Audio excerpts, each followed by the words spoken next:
শিক্ষার্থীর মডেল টেস্টে অংশগ্রহণ কতটা জরুরি? একজন শিক্ষার্থীর পড়াশোনার ধারাবাহিকতা নিশ্চিত করার মাধ্যমে ভালো ফলাফল অর্জন করা সম্ভব। মডেল টেস্টের রুটিন ও সিলেবাস সাধারণত পর্বভিত্তিক সাজানো থাকে। উদাহরণস্বরূপ বলা যায় প্রথম পর্ব, দ্বিতীয় এবং চূড়ান্ত পর্ব। রুটিন ও সিলেবাস অনুসরণ করে মডেল টেস্টে অংশগ্রহণের মাধ্যমে একজন শিক্ষার্থী বাসায় নিয়মিত পড়াশোনার মধ্যে থাকে। মডেল টেস্ট অনুষ্ঠিত হয় বিভিন্ন স্কুলের শিক্ষার্থীদের সমন্বয়ে।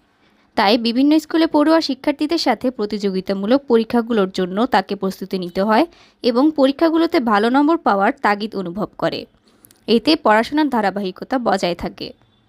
প্রয়াস কর্তৃক আয়োজিত মডেল টেস্ট প্রোগ্রাম।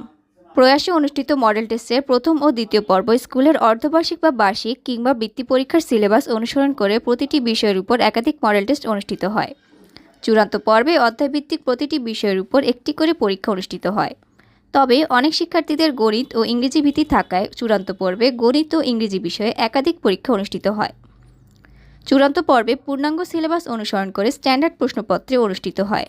ফলশ্রুতিতে প্রয়াসের মডেল টেস্টে অংশগ্রহণকারী শিক্ষার্থীদের সার্থক ও সফল করার আমাদের রয়েছে সোনালী অতীতের সুদীর্ঘ গৌরবোজ্জ্বল ইতিহাস।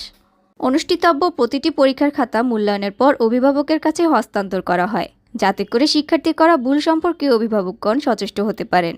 কোনো শিক্ষার্থী প্রয়াসের মডেল টেস্টে অংশগ্রহণ করলে সিলেবাস একাধিকবার রিভিশন হয়। সিলেবাস একাধিকবার রিভিশনের মাধ্যমে শিক্ষার্থীর মাঝে আত্মবিশ্বাস তৈরি হয়, যা ভালো ফলাফলে সহায়ক ভূমিকা রাখে। এছাড়াও মডেল টেস্টে অংশগ্রহণকারী দুর্বল ও পিছিয়ে পড়া শিক্ষার্থীদের গণিত ও ইংরেজি ভীতি কাটিয়ে তুলতে রয়েছে অতিরিক্ত ক্লাসের ব্যবস্থা। প্রয়াস স্বপ্নজয়ে আগামীর পথে।